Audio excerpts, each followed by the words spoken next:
Bossing Vic Soto, suportado ang anak sa pagtakbong muli bilang alkalde ng lungsod ng Pasig. Yan ang ating pag-uusapan ngayong araw po ng Linggo, October 6 mga kaparokya. Pero bago yan, ay humiling ako na pakisubscribe ang aking YouTube channel. Pakiclick ang bell icon para una kayong manotify sa mga bagong video na ilalabas ko. At pakidamay nyo na din na i-follow ang aking Facebook page na Mega TV at ang aking TikTok account na Kaparokya TV. Maraming salamat! So mga kaparokya, kahapon nga ay nag-file na po ng kanyang Certificate of Candidacy ang kasalukuyang alkalde at anak ng dating 8 Bulaga host na si Miss Connie Reyes at isa sa original host ng longest running noontime show na si Bossing Vic Soto. At talagang suportado ni Bossing ang anak dahil sumama pa ito sa kanyang anak nang mag-file ito ng pagkandidatura sa ikatlong termino. So makikita talaga na proud parent ang Bossing ng bayan at si Miss Connie Reyes sa achievement ng anak. Speaking of Mayor Vico Soto, hanga ako sa estilo ng politika nito. I-set aside natin yung mga nagawa niya sa Pasig dahil masasabi naman natin na talagang kahanga-hanga ang mga accomplishment nito sa kanyang nasasakupan. Bakit ko nasabi na kahanga-hanga ito bilang isang politician? Hindi ko alam yung tamang term mga kaparokya, pero masasabi natin na tahimik pero matapang. Bakit kanyo mga kaparokya? Dahil hindi siya nagpapasindak kahit pa bilyonaryo na ang posibleng makalaban nito. Kamakailan nga sa kanyang speech sa flag ceremony ay isiniwalat nito ang isang concert na isinagawa ng isang kumpanya sa kanyang lungsod at wala man lang itong permit. Ngayon naman ay isiniwalat nito ang illegal na ginagawa ng kalaban nito kung saan ang kumpanyang pagmamayari ng makakalaban nito ay may joint ventures na parang Smartmatic. Talagang isinambulat niya na may resibo or masasabi nating katibayan na hindi lang ito sabi-sabi or hindi niya lang ito sinabi kundi may katibayan na maipapakita siya.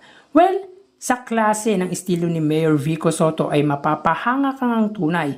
Una kung paano niya tibagin ang pader na Eusebio family na matagal na umupo bilang mayor ng lungsod Pasig. At ngayon nga ay kung paano niya laruin ang diskarte ng kalaban. Dahil unti-unti na po siyang tinitibag pero di siya nagpapatibag at masasabi natin hindi talaga siya matitibag ng nasabing kumpanya or yung nasabing makakalaban ni Mayor Vico Soto dahil tingin siguro na makakatapat nito sa politika ay aandar pa rin ang makalumang estilo ng politika sa Pasig. Pero mahal ng Pasigenyo ang anak ni Bossing Vic Soto at Miss Connie Reyes. Kasi ganito yan mga parokya, alam ng kalaban na hindi nila basta-basta matatalo si Vico Soto sa pagbibigay ng ayuda sa mamamayan ng Pasig or bayaran man nila ito ng salapi. Kung kaya bukod sa pagbibigay ayuda nito at medical mission na isinasagawa ay pati na ang pagsali or maging parte ng electoral provider na parang Smartmatic ay pinasok ng mga ito,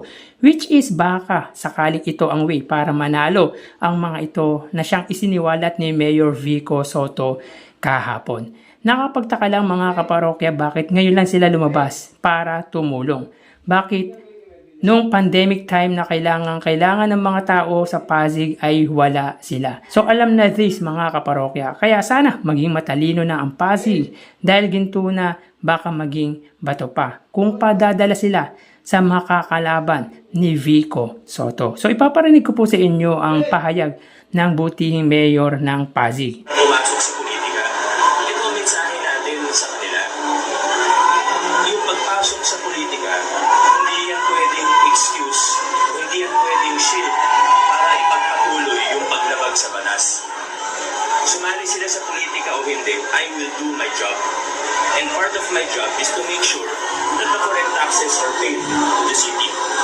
Part of my job is to make sure that the building code is enforced, lalo na pag ganyan kalaki yung mga structures na pinapatayo. So, hindi ito personalan. Wala pong personalan ito.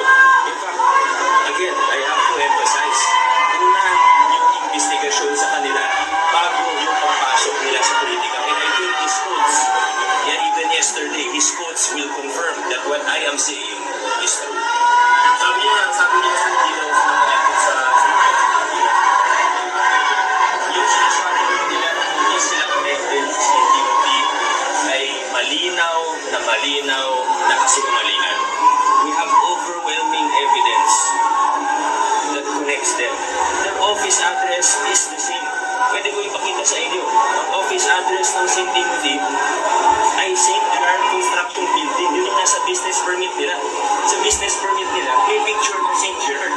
Ito po, yung presidente po nila. I love you, Mayor! We acquired a copy of their, I love you too, pero quiet mo lahat.